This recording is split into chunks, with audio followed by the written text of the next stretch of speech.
Corona সংক্রমণ বাড়ায় মজুত করা হচ্ছে মেডিকেল অক্সিজেন, বেড়েছে দাম, সরবরাহ বাড়ানোর তাগিদ।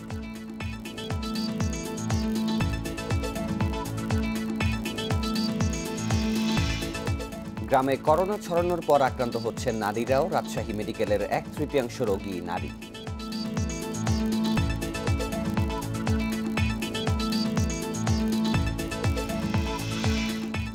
কাল থেকে সীমিত, বৃহস্পতিবার থেকে সর্বাত্মক লকডাউন, ঝুঁকি উপেক্ষা করে রাজধানী ছাড়ার হিড়িক।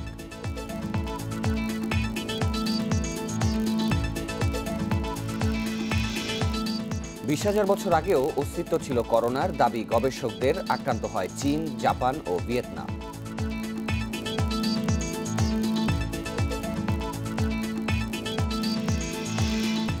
হেফাজত আমির সহ 10 নেতার ব্যাংক লেনদেনের তথ্য পেয়েছে দুদক, শিগগিরই জিজ্ঞাসাবাদের জন্য তলব।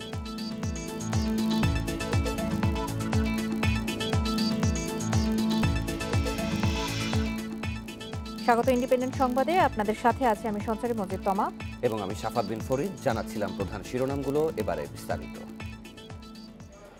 করোনার ভারতীয় ডেল্টা ধরনের সংক্রমণ বাড়ায় মেডিকেল অক্সিজেনের চাহিদা বেড়েছে। অনেকে আগেভাগেই সংগ্রহে রাখছেন অক্সিজেন সিলিন্ডার। করোনায় সংক্রমণ ও মৃত্যু বাড়ায় মেডিকেল অক্সিজেন সরবরাহ বাড়ানোর তাগিদ বিশেষজ্ঞদের। প্রতিদিনই বাড়ছে করোনা সংক্রমণ ও মৃত্যু। এমন পরিস্থিতিতে মেডিকেল অক্সিজেনের চাহিদা বেড়েছে অন্তত 1.5 গুণ। রাজধানীতে দোকান থেকে অনেকে অগ্রিম কিনে নিচ্ছেন অক্সিজেন সিলিন্ডার। হঠাৎ করে চাহিদা বেড়ে যাওয়ায় অক্সিজেন সিলিন্ডারের দামও বেশি নিচ্ছেন বিক্রেতারা। কিনে রাখতেছে সো দ্যাট অ্যাক্সিডেন্টালি যে কোনো দরকার হতে পারে। দাম খুব বেশি, লিন্ডে 26,000 টাকা নেই, 24,000 টাকা নেই, এরা 8,000ও আছে, 12,000ও আছে, 16,000ও আছে। যে সমস্ত পুরান কাস্টমাররা আছে যারা আমাদের থেকে বিভিন্ন রকম সিলিন্ডার কিনে নিচ্ছে, বিভিন্ন প্রতিষ্ঠান, বিভিন্ন দাতা সংস্থা, তারা আমাদের থেকে অক্সিজেন নিয়ে রিফিল নিয়ে বিভিন্ন কাস্টমারকে সাপোর্ট দিচ্ছে। সারা দেশের অক্সিজেন চাহিদার বড় অংশ সরবরাহ করে ইসলাম অক্সিজেন, লিন্ডে বাংলাদেশ সহ বেশ কিছু প্রতিষ্ঠান। এর মধ্যে লিন্ডের দৈনিক উৎপাদন ক্ষমতা 100 থেকে 110 টন, ইসলাম অক্সিজেনের 35 থেকে 40 টন। এছাড়া বিভিন্ন প্রতিষ্ঠানে উৎপাদন হচ্ছে ইন্ডাস্ট্রিয়াল অক্সিজেন। তারা বলছে করোনা সংক্রমণ বাড়ায় অক্সিজেন সরবরাহ সক্ষমতাও বাড়ানো হয়েছে। চাহিদাটা বেড়ে যাওয়ার কারণে আমরা যেটা করি, আমরা কিন্তু ফ্যাক্টরিতে অলওয়েজ আমাদের 8,800 এটা কিন্তু পুরোপুরি কিন্তু অন্য সময়ে কিন্তু লাগে না, তখন আমরা ইন্ডাস্ট্রিয়াল অক্সিজেন করি। বুঝতে পেরেছেন? ইন্ডাস্ট্রিয়াল অক্সিজেনটা আমরা এখন কী করবো, পরিপূর্ণই বন্ধ করে দেবো, যাতে ফুল প্লেজে যদি আমরা এটা সাপ্লাই করতে পারি তো অল ওভার বাংলাদেশে এটা সুফলটা পাবো ইনশাআল্লাহ। বিশেষজ্ঞরা বলছেন করোনা চিকিৎসায় হাসপাতালে নিশ্চিত করতে হবে সেন্ট্রাল অক্সিজেন প্ল্যান্ট। সরকার কিন্তু বর্ডার এলাকায় যে ইগুলো ছিল সেখানে কিন্তু লকডাউন দিয়েছে, মানুষ মানছে না, তার ফলে ওখানে কিন্তু আক্রান্ত সংখ্যা বেড়ে গিয়েছে। ওখান থেকে কিন্তু লোকজন সব ঢাকা শহরে এসে পড়ছে, তার ফলে কিন্তু ক্রাইসিসগুলো তৈরি হচ্ছে। শনাক্তের সংখ্যা যদি বেড়ে যায় তাহলে যতই অক্সিজেন নেই সেটাতে একটা সীমাবদ্ধ রয়েছে, আমরা কতটুকু অক্সিজেন দেব। অক্সিজেন সিলিন্ডার মজুত করে সংকট আরও না বাড়ানোর আহ্বান বিশেষজ্ঞদের।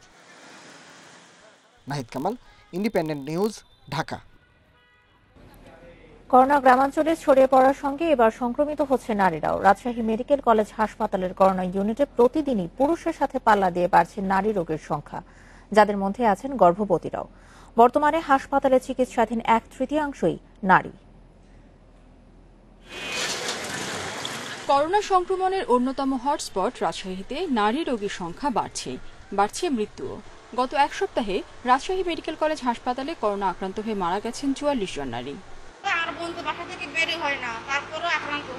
আমার বোন তো গৃহিণী, বাইরে যায় না, কিন্তু বুঝতে পারলাম না এটা কিভাবে আক্রান্ত হলো, সেটা আমরা কনফিউজ হয়ে আছি।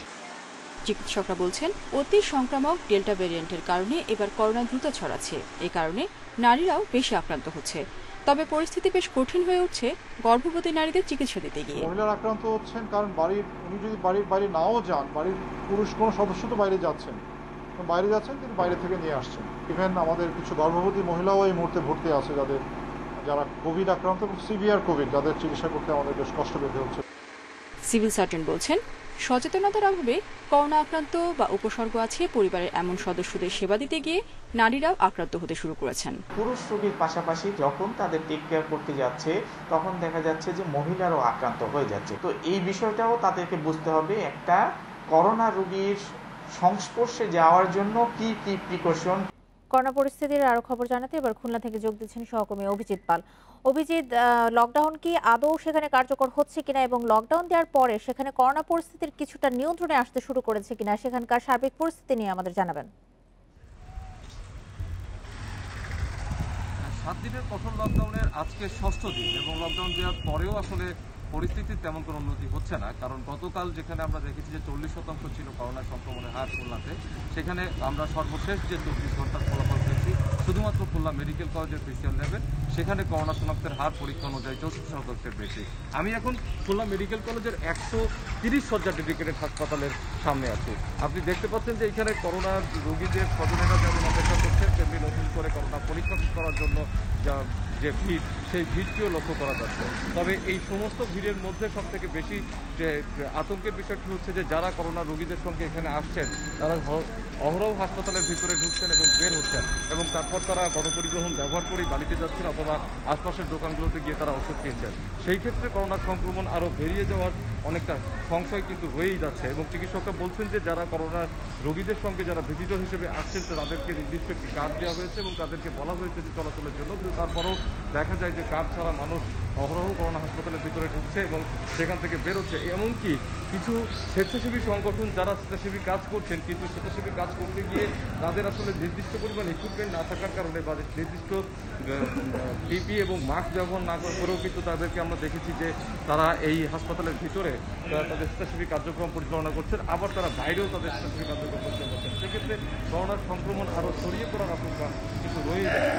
তারপরেও এখানকার হাসপাতাল কর্তৃপক্ষ বলছেন যে তারা ভিজিটরদেরকে যাতে তারা স্বাস্থ্যবিধি মেনে চলেন সেজন্য তারা ইতিমধ্যে সকল ধরনের কার্যক্রম করার চেষ্টা করছেন এবং মানুষের এই যে দীর্ঘক্ষণ দাঁড়িয়ে থেকে নমুনা পরীক্ষার জন্য দাঁড়িয়ে থাকে, এই জন্য অনেকেই বলছেন যে এই ক্ষেত্রে অনেকটাই অনিয়ম হয় এবং অনেকক্ষণ ধরে মানুষদেরকে অপেক্ষা করতে হয় এবং এই অপেক্ষার প্রহরটাও বেশি। আর এই হাসপাতালটিতে আপনার 130 শয্যা থাকলেও এখানে এখন রোগীর সংখ্যা বলতে 160-এর বেশি এবং প্রতিনিয়তই এই রোগীর সংখ্যাটি বাড়ছে এবং চিকিৎসকরা বলছেন যে এই অতিরিক্ত রোগীর চাপ সামলাতে তাদেরকেও কিন্তু অনেকটা হিমশিম খেতে হচ্ছে এবং মেঝেতে বসেও কিন্তু এখন রোগীদেরকে সেবা দেওয়া হচ্ছে এবং এই হাসপাতাল কর্তৃপক্ষ পক্ষ থেকে বলা হয়েছে যে যদি সকল ক্ষেত্রে স্বাস্থ্যবিধি নিশ্চিত না করা যায় তাহলে এই ভয়াবহতা আরও বৃদ্ধি পাবে। তবে এখানকার জেলা প্রশাসন ইতিমধ্যেই 7 দিনের লকডাউনের আজকে 6ষ্ঠ দিন কার্যকর রয়েছে। তবে মানুষের মধ্যে যে সতর্কতা প্রয়োজন বা যে পরিমাণে মৃত্যুহার পাচ্ছে সেরকম সতর্কতা আসলে সকল ক্ষেত্রে লক্ষণীয় নয়। খুলনা থেকে করোনার সবশেষ পরিস্থিতি জানাচ্ছিলেন সহকর্মী অভিজিৎ পাল। আগামীকাল থেকে সীমিত পরিসরে ও বৃহস্পতিবার থেকে 1 সপ্তাহের সর্বাত্মক লকডাউন শুরু হচ্ছে। সরকারের উচ্চ পর্যায়ের বৈঠকে এই সিদ্ধান্ত হয়েছে বলে জানিয়েছেন প্রধান তথ্য কর্মকর্তা। আজ জারি হবে প্রজ্ঞাপন। কাল থেকে কঠোর লকডাউনের ঘোষণা দেয়া হলেও অর্থ বছরের শেষ সময় হওয়ায় সিদ্ধান্তে কিছুটা পরিবর্তন আনা হয়েছে। কাল থেকে সীমিত লকডাউনে গণপরিবহন বন্ধ হয়ে যাবে, তবে খোলা থাকবে আর্থিক প্রতিষ্ঠান। এছাড়াও অন্য কিছু প্রতিষ্ঠানও সীমিত পরিসরে চালু থাকবে। আর 7 দিনের সর্বাত্মক লকডাউন শুরু হবে বৃহস্পতিবার। ওই সময়েও শিল্প কলকারখানা লকডাউনের আওতামুক্ত থাকতে পারে। এই সময় রপ্তানিমুখী কার্যক্রম সচল রাখার স্বার্থে ব্যাংকিং সেবাও চালু রাখা হতে পারে।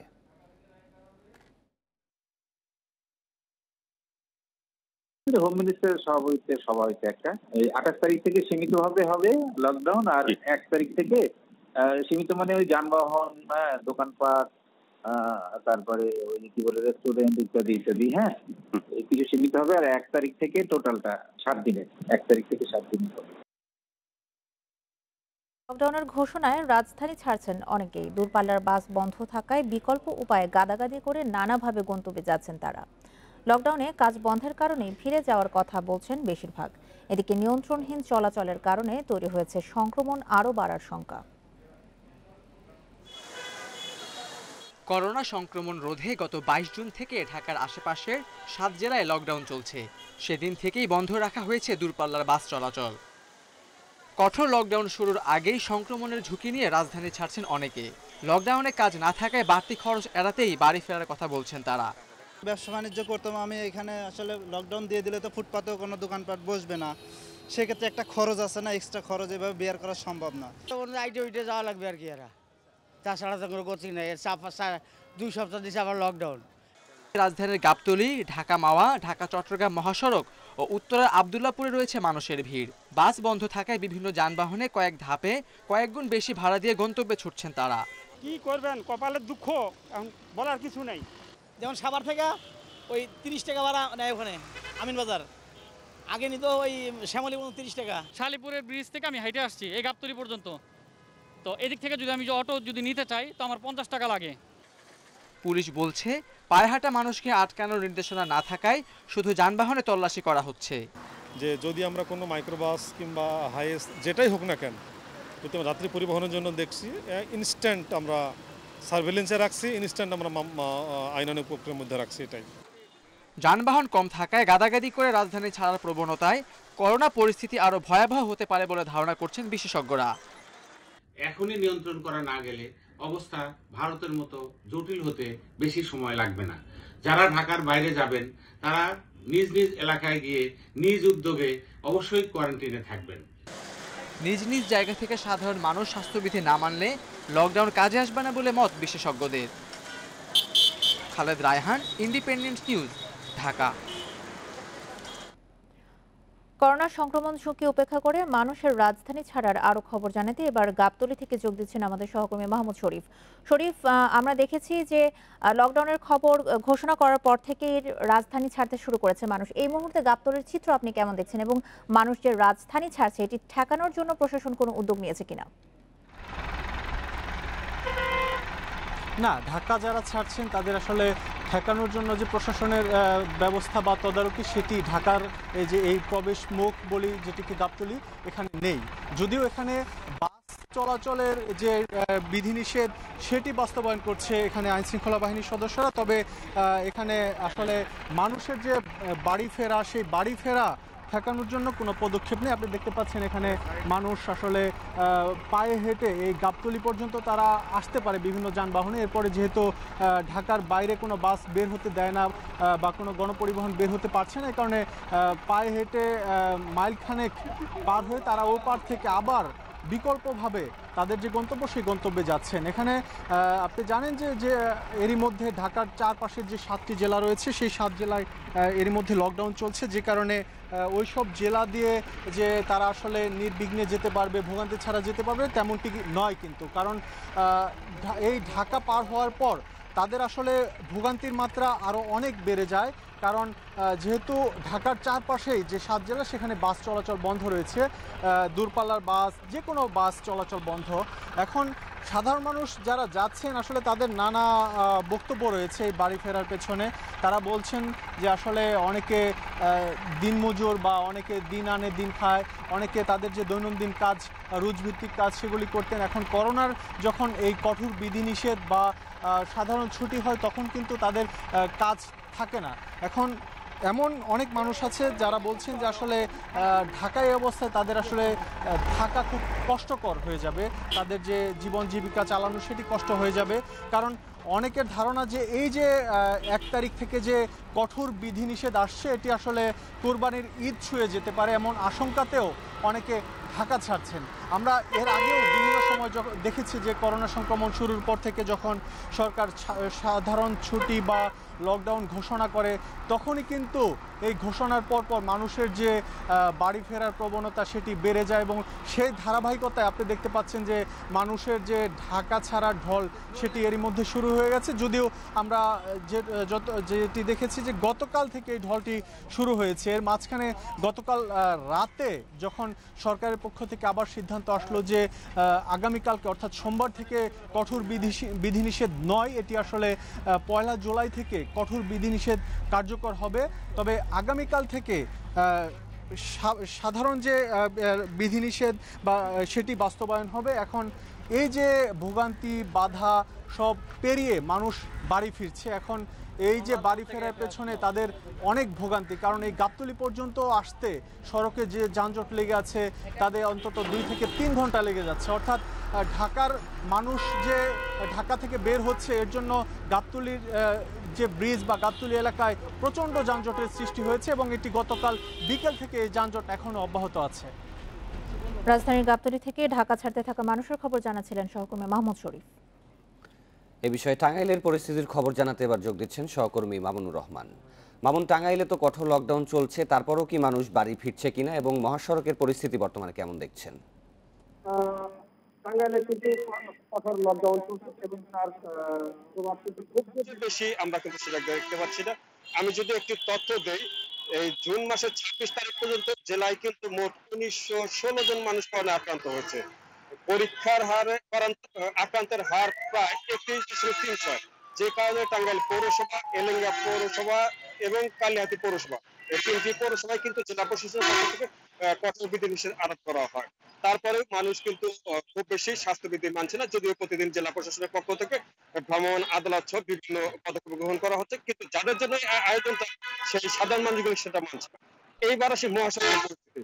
বিপুল সংখ্যক মানুষ কিন্তু উত্তরবঙ্গ যাচ্ছে, কারণ ঢাকা টাঙ্গাইল বঙ্গবন্ধু মহাসড়ক হয়ে কিন্তু সকাল থেকে আমরা এই মহাসড়কে যানবাহনের বিপুল চাপ দেখছি। আমি যদি দর্শকদেরকে দেখাই, আমার পিছনে যে গাড়ির সারিগুলো দেখছেন, আমি এখন দাঁড়িয়ে আছি এলেঙ্গা পয়েন্টে। এই পয়েন্টটাতে এই পরিমাণ যানবাহন এখন আছে। আর এই যানবাহনটা কিন্তু আমরা যখন কোন সপ্তাহে এখানে এসেছি তখন থেকে কিন্তু এই অবস্থায় দেখেছি।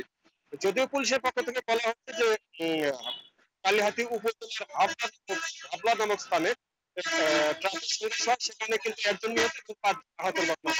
সেই কারণে কিন্তু মূলত যানজট শুরু হয়, কিন্তু সেটাও হয়েছিল 4:30টার দিকে।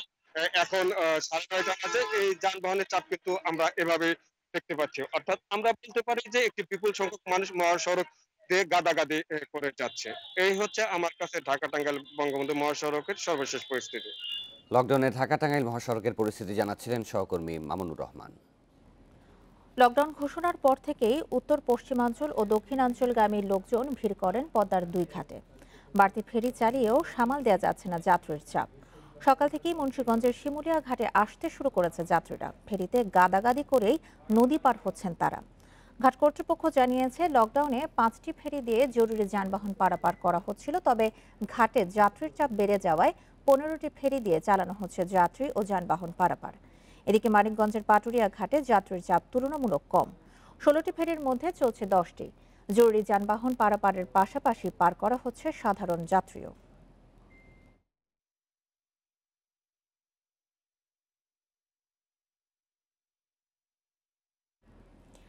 মুন্সিগঞ্জের শিমুলিয়া ঘাটে ভিড় বেড়েছে মানুষের। এ বিষয়ে আরও জানাতে এবার যোগ দিচ্ছেন সহকর্মী শুভ ঘোষ। শুভ, এর আগেও আমরা দেখেছি যে যানবাহন এবং যাত্রীর চাপ রয়েছে, সেখানে এখনকার পরিস্থিতি নিয়ে জানাবেন। এবং আজকে কি ঘাটে মানুষের ভিড় আগের দিনের মতোই দেখছেন, নাকি এই যানবাহনের ভিড় বা মানুষের ভিড় কমাতে প্রশাসনিক কি ধরনের তদারকি দেখছেন?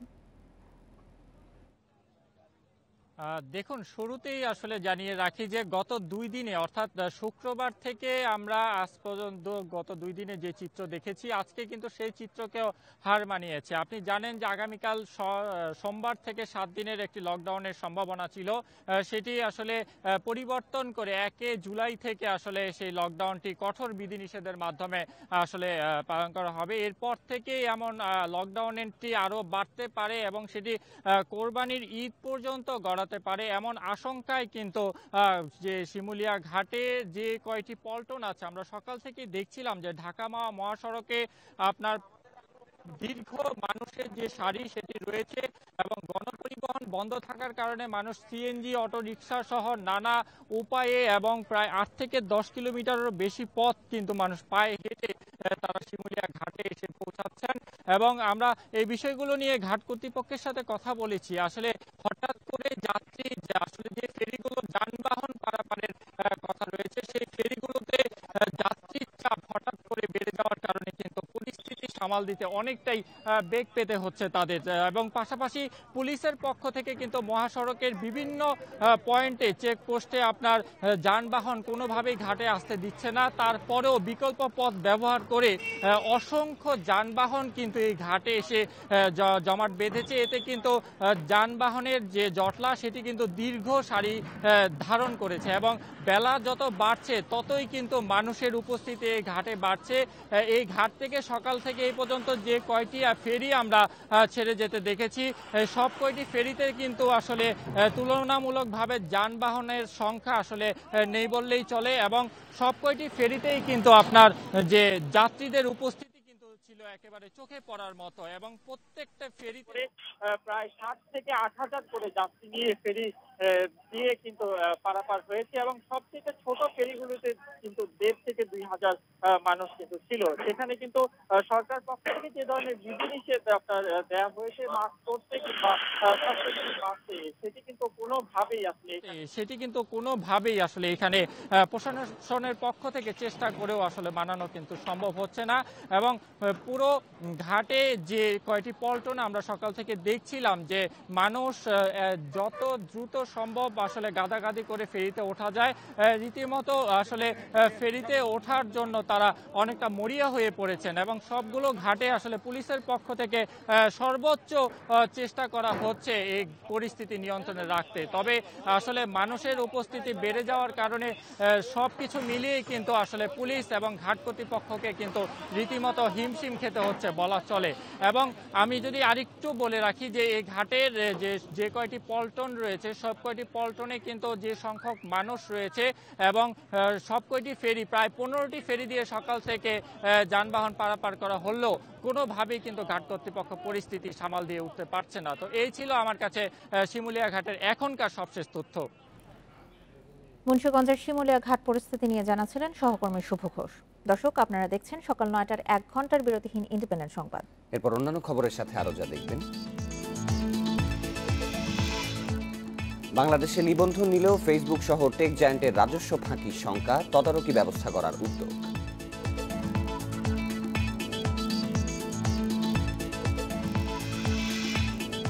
বিপিএল ফুটবলে আজ ঢাকা ডার্বিতে ঐতিহ্যের লড়াই। ইনজুরি সমস্যা নিয়ে চিন্তিত আবাহনী, ছন্দ ধরে রাখতে প্রস্তুত মোহামেডান।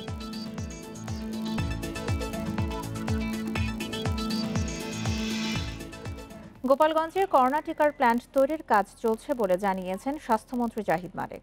শনিবার মানিকগঞ্জে নিজ বাসভবনে এক সংবাদ সম্মেলনে মন্ত্রী একথা জানান।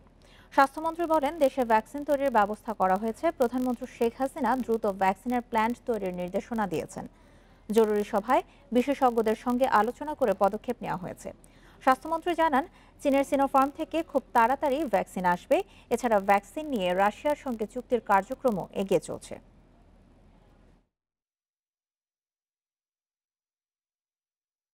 এক্সপার্টদের সাথে আলাপ করে তাদেরকে একটা প্রোফাইল তৈরি করতে বলেছি, প্রজেক্ট প্রোফাইল যেটা হয় সেটা তৈরি করতে বলেছি। এবং আমরা ভ্যাকসিনটার প্ল্যান আমরা গোপালগঞ্জে যে ওষুধ ফ্যাক্টরি আছে সেই ওষুধ ফ্যাক্টরিতে তার পাশে বা সেখানে আমরা সেই ভ্যাকসিনের তৈরি করার ব্যবস্থা আমরা গ্রহণ করছি। সেটা একটু সময় লাগবে, বাট এখন থেকে কাজ শুরু হয়ে গেছে। করোনা সংক্রমণ ও মৃত্যু বৃদ্ধি পাওয়ায় রাজধানীর হাসপাতালগুলোতে আবারও বাড়ছে করোনা রোগীর চাপ। অনেক হাসপাতালেই খালি নেই আইসিইউ বেড। করোনায় হাসপাতালের পরিস্থিতির খবর জানাতে এবার রাজধানীর কুর্মিটোলা জেনারেল হাসপাতাল থেকে যোগ দিচ্ছেন সহকর্মী মাহমুদুল হাসান। মাহমুদুল, এই হাসপাতালের শয্যা সংখ্যার তুলনায় কতজন রোগী বেশি রয়েছেন এবং যারা গুরুতর রোগী তাদেরকে আগের দিনে আমরা শুনেছিলাম যে অন্য হাসপাতালে পাঠানো হচ্ছে, আজকের পরিস্থিতি কেমন?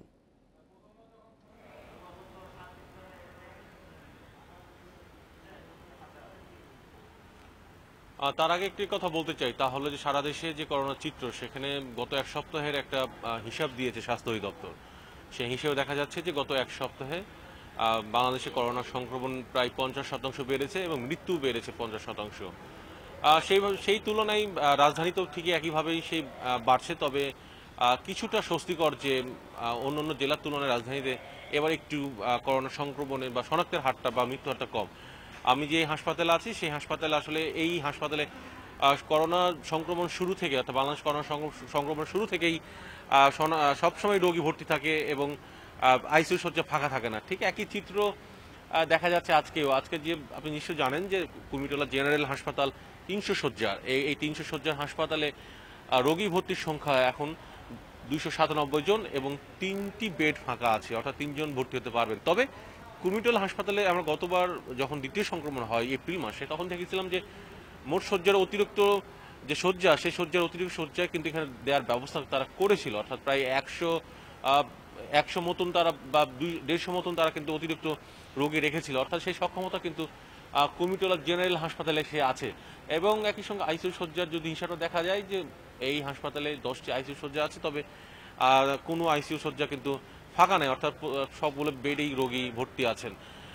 কুর্মিটোলা হাসপাতালের চিত্র আরেকটু বলতে চাই, 2 লাইনে যে বলতে চাই, তাহলে বলা যেতে পারে যে এই হাসপাতালে সব সময় রোগী ভর্তি থাকে এবং করোনার যে আইসিইউ সেটি ফাঁকা থাকে না। একই সঙ্গে যদি গত এক সপ্তাহে একটা তুলনা করি, এই কুর্মিটোলা হাসপাতালে গত এক সপ্তাহে এই কুর্মিটোলা হাসপাতালে আইসিইউ শয্যা যদি ফাঁকা না থাকলেও প্রায় 27টি বেড ফাঁকা ছিল, কিন্তু আজকে দেখা যাচ্ছে যে মাত্র 3টি বেড ফাঁকা আছে। অর্থাৎ এই থেকে বোঝা যাচ্ছে যে করোনা রোগীর চাপ কিন্তু হাসপাতালে বাড়ছে। এবং অন্যান্য হাসপাতালে যদি তুলনা করতে চাই, রাজধানীতে 15টি সরকারি হাসপাতাল আছে যেখানে করোনা চিকিৎসা করা হয়। সেই হাসপাতালগুলোতে যে চিত্র, সেখানে দেখা যাচ্ছে যে আইসিইউ শয্যা ফাঁকা আছে 173টির মতো, মানে এটি গতকাল হিসাবের কথা বলছি আমি। তবে এক সপ্তাহ আগের যদি 19 তারিখ হিসাব করি, সেখানে কিন্তু 205টি আইসিইউ শয্যা ফাঁকা ছিল। অর্থাৎ এই এক সপ্তাহের ব্যবধানে প্রায় 30টি আইসিইউ শয্যা কিন্তু ভর্তি হয়ে গেছে। একই সঙ্গে সাধারণ বেডেও একই অবস্থা। এক সপ্তাহ আগে 2300টি সাধারণ বেড ফাঁকা ছিল, কিন্তু এখন সেখানে ফাঁকা আছে 2100, অর্থাৎ সেখানেও রোগী ভর্তি হচ্ছে। অর্থাৎ অন্য অন্য যে জেলা আছে, সেই জেলা থেকে কিন্তু রাজধানীতেও রোগী আসছে, এমনটাই কিন্তু হাসপাতাল কর্তৃপক্ষ বলছে। সব মিলে বলা যেতে পারে যে রাজধানীর বাইরে যেমন রোগীর চাপ বাড়ছে, একই সঙ্গে কিন্তু রাজধানীতেও কিন্তু রোগীর চাপ বাড়া কিন্তু শুরু হয়ে গেছে এবং হাসপাতালগুলোতেও কিন্তু আইসিইউ শয্যা ভর্তি হওয়া শুরু করছে। এই ছিল সর্বশেষ আমার কাছে। করোনায় হাসপাতাল পরিস্থিতির খবর জানাচ্ছিলেন সহকর্মী মাহমুদুল হাসান পারভেজ। সবশেষ 2015 সালের বেতন স্কেলে সরকারি চাকরিজীবীদের মূল বেতন দ্বিগুণ হলেও বঞ্চনার অভিযোগ তৃতীয় ও চতুর্থ শ্রেণীর কর্মচারীদের। 20 থেকে 11তম গ্রেডে বাদ পড়েছে সিলেকশন গ্রেড, মহার্ঘ ভাতা সহ নানা সুবিধা। কমেছে টাইম স্কেল, ইনক্রিমেন্ট। সংকট কাটাতে এরই মধ্যে তাদের বেতন ভাতা বাড়ানোর আবেদন অর্থ বিভাগে পাঠিয়েছে মন্ত্রিপরিষদ বিভাগ। 2009 সালের পে স্কেলে 20তম গ্রেডে চতুর্থ শ্রেণীর সরকারি কর্মচারীর মূল বেতন ছিল 4100 টাকা, মহার্ঘ ভাতা সহ 5600 টাকা। 2015 সালের সবশেষ জাতীয় বেতন স্কেলে বেতন দ্বিগুণ করায় তার পাওয়ার কথা 11200 টাকা, কিন্তু 20তম গ্রেডে মহার্ঘ ভাতা না থাকায় ওই কর্মচারী পাচ্ছেন মাত্র 8250 টাকা। একইভাবে 14তম গ্রেডের একজন 60 মুদ্রাক্ষরিক 7ম জাতীয় বেতন স্কেলের নিয়মে সিলেকশন গ্রেড এবং 3টি টাইম স্কেল সুবিধা পেয়ে 16তম বছরে মূল বেতন পেত 28810 টাকা, কিন্তু সবশেষ পে স্কেলে একই পদধারী ব্যক্তি 16তম বছরে দুইবার উচ্চতর স্কেল পেয়ে মূল বেতন পাবেন 22450 টাকা, যা আগের চেয়ে 6360 টাকা কম। পদ বৈষম্যের অভিযোগ করেছেন সচিবালয়ের বাইরে নিয়োগপ্রাপ্ত কর্মচারীরা। ব্লক পদ প্রথা প্রত্যাহার, অভিন্ন নিয়োগ বিধি এবং পদোন্নতিযোগ্য পদ শূন্য না থাকলেও উচ্চতর পদের স্কেল প্রদানের দাবি জানিয়েছে বাংলাদেশ সরকারি কর্মচারী কল্যাণ ফেডারেশন।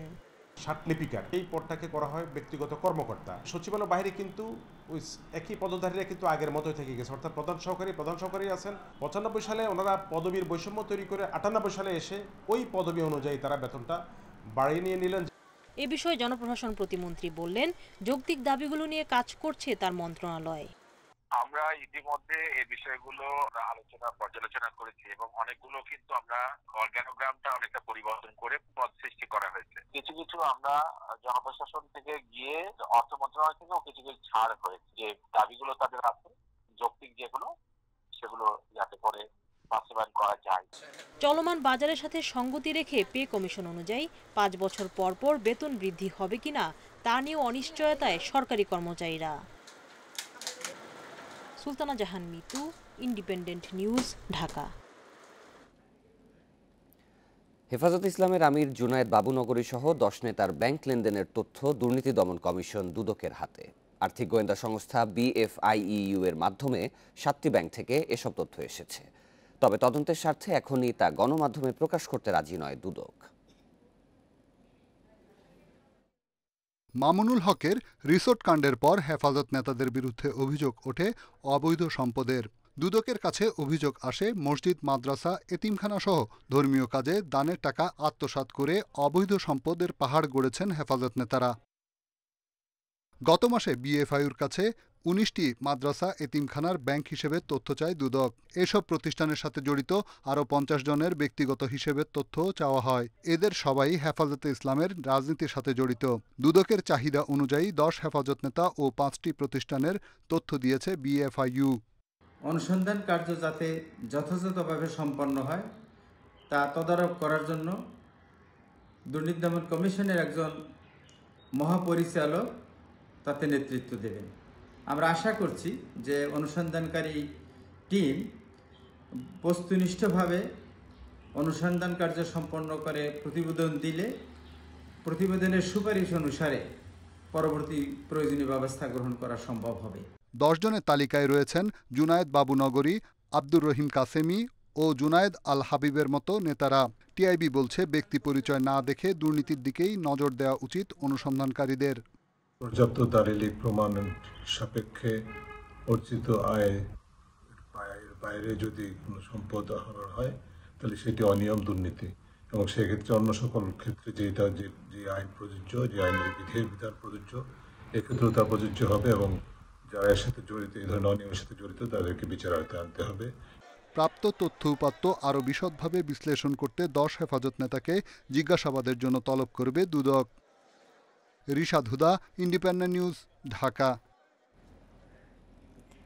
কোরবানি উপলক্ষে প্রস্তুত ঢাকা মহানগরীর 700 খামার। পরিবহন সহ নানা ঝামেলা না থাকায় ক্রেতারা ছুটছেন এসব খামারে। বিভিন্ন জেলায় কোরবানির পশু নিয়ে বিক্রেতাদের দুশ্চিন্তা থাকলেও ঢাকার খামারিরা বলছেন এরই মধ্যে বিক্রি হয়ে গেছে তাদের 40 থেকে 60 ভাগ পশু। তবে এবার গরুর দাম গত বছরের চেয়ে বেশি বলছেন ক্রেতারা। রাজধানীর রামপুরার আবিদা আহমেদ কোরবানির পশু কিনতে যাচ্ছেন মোহাম্মদপুরের বসিলার সাদেক এগ্রোতে।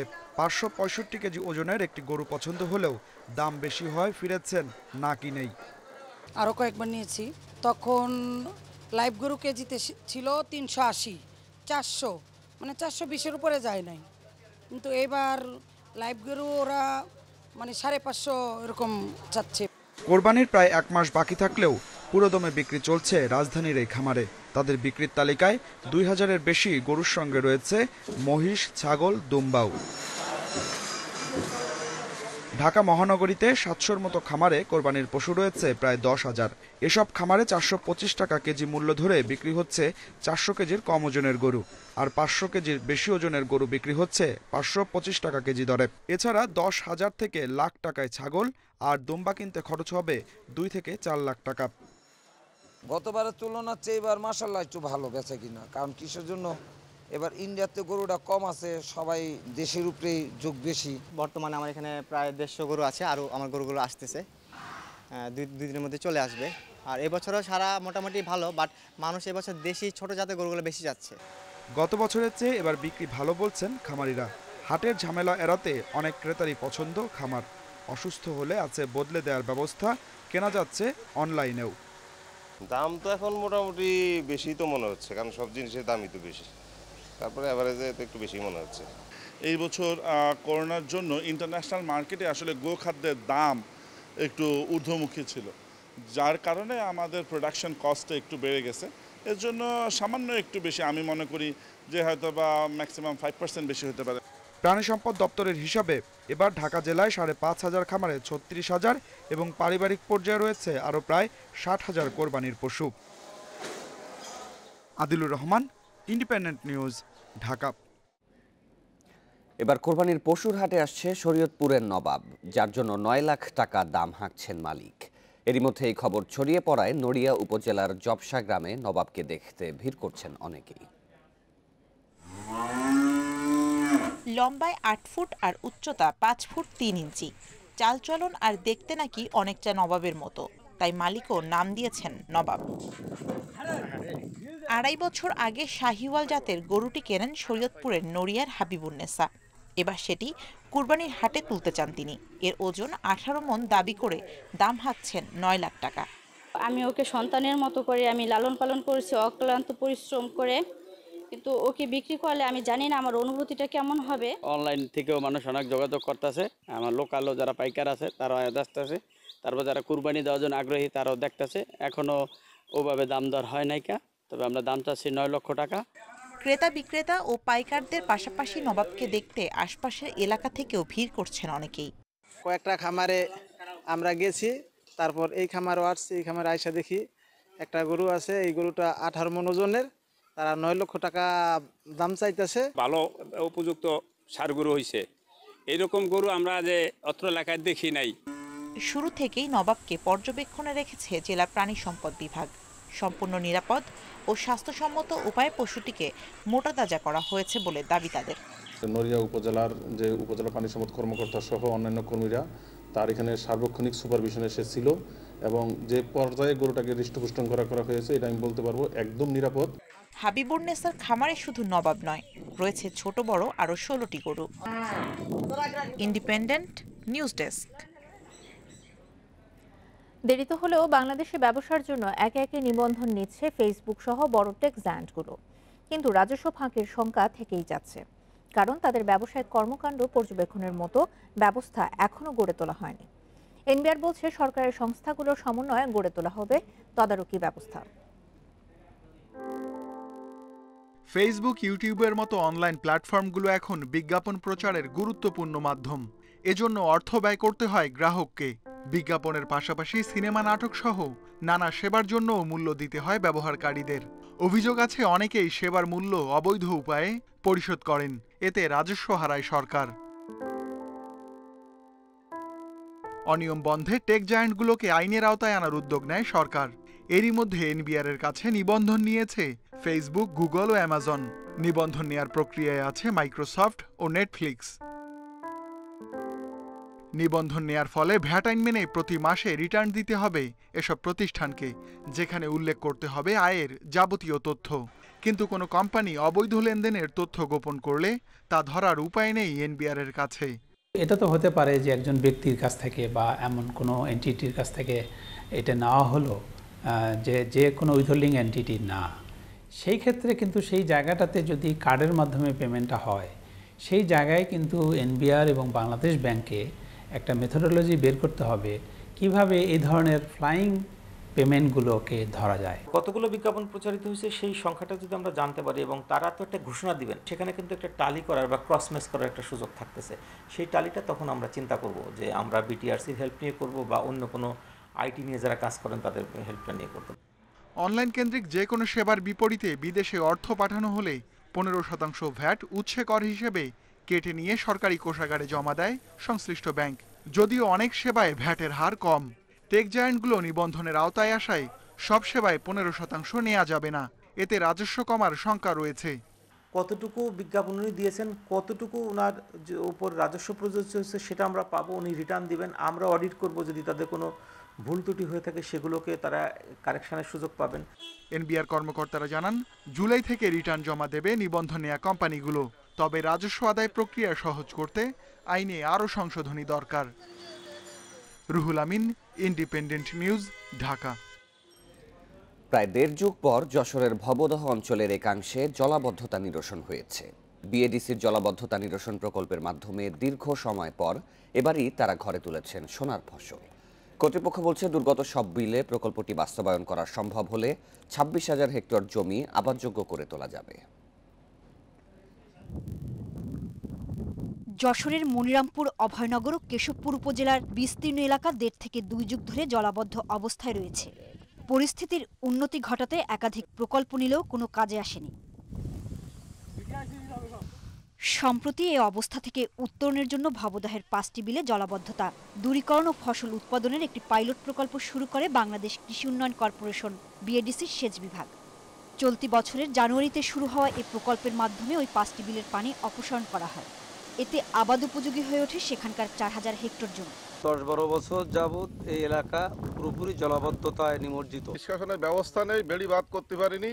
আমরা এই বছর বিআরডিসির সহযোগিতার মাধ্যমে পাম্প মেশিন দিয়ে এই বিলে ধান চাষের উপযোগী করেছি। ফসলের মৌসুমে পানিটা ফেলায় দেয়, তাহলে এলাকার লোকও উন্নয়নের মুখে ধাবিত হতে পারবে। অন্তত 1.5 যুগ পর সোনালী ফসল ঘরে তুলতে পেরে খুশি কৃষক। সেচ পাম্পগুলো স্থাপন করি সময় মতো, তাহলে এখানকার আমরা জলবদ্ধতা নিরসন করতে সক্ষম হব। অবরান্ন বিশেষ করে যেখানে মাছ টাছ আমরা সারা বছর ধরে রাখতে হয়, সেই জায়গাটা যদি বাদ দিয়ে আমরা যদি যেখানে জলবদ্ধতা নিরসন করতে চাই, তাহলে আমরা 26,000 হেক্টর আমরা জমি আমরা এখানে জলবদ্ধতা নিরসন করতে পারবো। কর্তৃপক্ষ বলছে, পাইলট প্রকল্পের সফলতার পর পুরো ভবদহ অঞ্চলেই তা বাস্তবায়নের উদ্যোগ নেওয়া হচ্ছে। জমি জলবদ্ধ জমি আছে, সেগুলোর জলবদ্ধতা নিরসনে আমরা কাজ করে যাচ্ছি। আমরা এই ব্যাপারে মন্ত্রণালয়ের সাথে কথা বলেছি, একটা প্রজেক্ট সাবমিট করেছি। যশোরের ভবদহ দুর্গত এলাকার মোট 27টি বিলে দীর্ঘ 1.5 থেকে 2 যুগ ধরে জলাবদ্ধতার কারণে সেখানে কোনো ফসল উৎপাদন হয়নি। Independent news desk. গত 1.5 বছর ধরে বিশ্বজুড়ে দাপিয়ে বেড়াচ্ছে করোনা ভাইরাস। এর মধ্যে সামনে এলো চাঞ্চল্যকর তথ্য। সম্প্রতি এক গবেষণায় বলা হয়েছে প্রায় 20,000 বছর আগে এই ধরনের ভাইরাসের কবলে পড়েছিল মানুষ। 20 বছরের বেশি সময় ধরে করোনা ভাইরাসের বিভিন্ন ধরনের সৃষ্ট বেশ কয়েকটি রোগের প্রাদুর্ভাব দেখেছে বিশ্ব। কোভিড-19 আগে দেখা গিয়েছিল সার্স ও মার্স। তবে করোনার ইতিহাস আরও পূর্ণ হতে পারে বলে ধারণা গবেষকদের। অস্ট্রেলিয়া ও যুক্তরাষ্ট্রের একদল গবেষক জানিয়েছেন প্রায় 20,000 বছর আগে করোনা ভাইরাসের সৃষ্ট মহামারীর প্রমাণ পেয়েছেন তারা। ওই মহামারী ঘটেছিল পূর্ব এশিয়া অঞ্চলে। বিজ্ঞান সাময়িকী কারেন্ট বায়োলজিতে এই গবেষণাপত্র প্রকাশিত হয়। বর্তমান কালের কোভিড-19 মোকাবিলায় অতীতের বিভিন্ন মহামারীর প্রভাব বুঝতে বিশ্বের 26টি জনগোষ্ঠীর 2,500 মানুষের জিনোম নিয়ে গবেষণা চালানো হয়েছে। গবেষক ইয়াসিন সোলমি জানান, এই সব জিনোমে কয়েক হাজার মানব বিবর্তনের তথ্য থাকে। সেই তথ্য থেকেই তারা প্রথম করোনা সংক্রমণের বিষয়ে জানতে পারেন। গবেষণায় মানব জিনে ভাইরাস ইন্টারঅ্যাক্টিভ প্রোটিন নামের বিশেষ ধরনের প্রোটিন চিহ্নিত করা হয়। শরীরে কোনো ভাইরাস ঢুকলেই এই প্রোটিন সবার আগে যোগাযোগ স্থাপন করে। গবেষকেরা জানান, এই জিনগত সংকেত চীন, জাপান ও ভিয়েতনামের 5 জনগোষ্ঠীর সদস্যদের মধ্যে পাওয়া গেছে। 20,000 বছর আগের এই মহামারী কেবল এই 3 দেশে সীমাবদ্ধ ছিল এমনটা নয়। তবে এই ধারণাকে সমর্থনে আরও গবেষণা প্রয়োজন। সায়রা খান, ইন্ডিপেন্ডেন্ট নিউজ। বিশ্বে করোনা একদিনে সর্বোচ্চ 1,547 জনের প্রাণহানি হয়েছে ব্রাজিলে। দেশটিতে নতুন করে শনাক্ত 64,134 জন। এ নিয়ে ব্রাজিলে মোট মৃত্যু ছাড়ালো 5,12,000। এক সপ্তাহে সেখানে সংক্রমণের হার বেড়েছে 4%। এছাড়াও বিশ্বে একদিনে করোনায় মারা গেছেন 7,389 জন। নতুন করে শনাক্ত 3,65,000-এর বেশি। ব্রাজিলের পরপরই একদিনে দ্বিতীয় সর্বোচ্চ মৃত্যু ভারতে 1,256 জনের। সেখানে নতুন করে শনাক্ত প্রায় 50,000। শনিবার দেশটির কেন্দ্রীয় সরকার সুপ্রিম কোর্টের কাছে এক হলফনামায় জানায়, ভারতীয় ফার্মাসিউটিক্যাল সংস্থা জাইডাস ক্যাডিলার তৈরি নতুন টিকা শিগগিরই 12 থেকে 18 বছর বয়সীদের মধ্যে প্রয়োগের জন্য প্রস্তুত হবে। এদিকে যুক্তরাজ্যে সপ্তাহের শেষ দিনে প্রাপ্তবয়স্করা নিবন্ধন ছাড়াই টিকা নিতে পারবেন বলে জানিয়েছে দেশটির সরকার।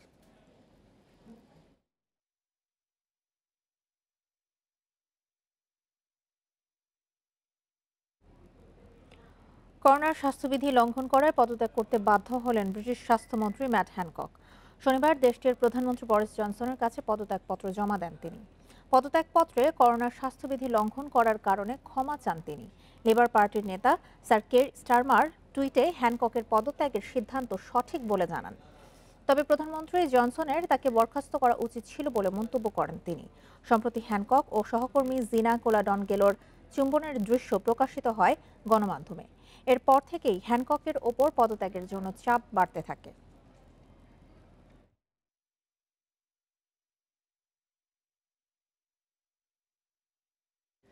লকডাউনের শঙ্কার মধ্যে বিপিএল ফুটবলে আজ আবাহনী মোহামেডান দ্বৈরথ। দলের ইনজুরি সমস্যা নিয়ে চিন্তিত আকাশী নীল কোচ মারিও লেমোস। বিপরীতে করোনা ধাক্কা কাটিয়ে মাঠে নামার অপেক্ষায় শন লেনের মোহামেডান। বঙ্গবন্ধু জাতীয় স্টেডিয়ামে ঐতিহ্যের লড়াই বিকেল 5টায়। ঘরোয়া ফুটবলে অনেকটা একচিটিয়া আধিপত্য ধরে রেখেছিল আবাহনী, কিন্তু গেল 2 আসরে কিছুটা হলেও রং হারিয়েছে ঢাকার জায়ান্টরা। টেবিলের দ্বিতীয় অবস্থানে থাকলেও শীর্ষ দল বসুন্ধরা কিংসের চেয়ে 14 পয়েন্ট পিছিয়ে আবাহনী। 1 আসর পর লিগ টাইটেল ফিরে পাবার আশা ক্ষীণ হলেও কোচ মারিও লেমোসের টার্গেট দ্বিতীয় অবস্থান ধরে রাখা, যাতে সুযোগ মেলে এএফসি কাপে। কাজটা আরও কঠিন করেছে বিশ্বকাপ বাছাই পর্বের ম্যাচের ইনজুরি। সোহেল জীবনকে ছাড়াই মোহামেডানের বিপক্ষে মাঠে নামবে আকাশী নীল। মোহামেডান এখন শক্তিশালী দল, তাদের বিরুদ্ধে আমাদের সাবধানে খেলতে হবে। কোনো ভুল করা চলবে না। লিগ শিরোপা নয়, বরং দ্বিতীয় অবস্থানে থেকে এএফসি কাপে জায়গা করাই এখন প্রথম লক্ষ্য। বিগত কয়েক বছরের তুলনায় বর্তমান মোহামেডানের চেহারা কিছুটা বদলেছে। নতুন কোচ, ম্যানেজমেন্টের চেষ্টায় আবাহনী বাধার টোপকে জয় চায় সাদা কালোরা। আবাহনীর বিপক্ষে ম্যাচ খেলা বরাবরই কঠিন। বর্তমানে আমাদের দলের সামর্থ্য আছে, সেজন্য তাদের বিপক্ষে দলীয় পারফরম্যান্সে গুরুত্ব দিচ্ছি। আশা করি ভালো কিছু আমাদের জন্য অপেক্ষা করছে। 16 ম্যাচে 46 পয়েন্ট নিয়ে সবার উপরে বসুন্ধরা কিংস, 14 পয়েন্ট কম নিয়ে আবাহনীর অবস্থান 2-এ, আর 28 পয়েন্ট নিয়ে মোহামেডান আছে 5-এ। Kamrul Hasnat, independent news, Dhaka. এদিকে অস্ট্রিয়াকে 2-1 গোলে হারিয়ে ইউরোর কোয়ার্টার ফাইনালে উঠেছে ইতালি। অতিরিক্ত সময়ে আসে ম্যাচের সবগুলো গোল। শক্তি ও অর্জনের দিক থেকে ইতালির চেয়ে ছোট দল হলেও শেষ 16তে দুর্দান্ত লড়াই করে অস্ট্রিয়া। নির্ধারিত 90 মিনিটের খেলা গোলশূন্য ছিল। এর মধ্যে একবার ইতালির জালে বল জড়ালেও অফসাইডের কারণে গোল পায়নি অস্ট্রিয়া। তবে অতিরিক্ত সময়ে 2 গোল দেয় ইতালি। বদলে নেমে গোল করেছেন চিয়েসা ও পেসিনা। এরপর একটি গোল শোধ দিলেও অস্ট্রিয়ার শেষ রক্ষা হয়নি। এই জয়ে টানা 31 ম্যাচ অপরাজিত থেকে 82 বছরের রেকর্ড ভাঙল আজুরিরা। 1935 সাল থেকে 1939 সাল পর্যন্ত 30 ম্যাচ অপরাজিত থেকে আগের রেকর্ডটি গড়েছিল ইতালি।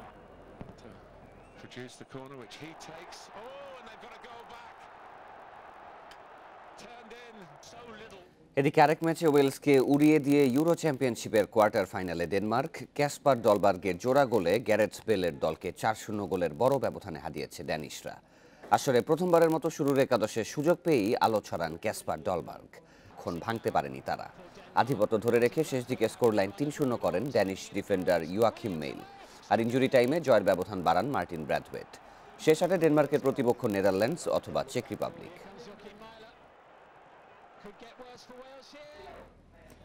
জিম্বাবুয়ে সফরের বাংলাদেশ টেস্ট দলে অন্তর্ভুক্ত করা হয়েছে মাহমুদুল্লাহ রিয়াদকে। তামিম মুশফিকের ইনজুরি সংখ্যায় প্রায় 1.5 বছর পর অভিজাত ফরম্যাটে ডাক পেলেন টাইগারদের টি-20 অধিনায়ক। এছাড়া তামিম সাকিবদের ব্যাটিং পরামর্শক হিসেবে নিয়োগ পেয়েছেন সাবেক সাউথ আফ্রিকান অধিনায়ক অ্যাশওয়েল প্রিন্স, স্পিন বোলিং পরামর্শক রঙ্গনা হেরাত।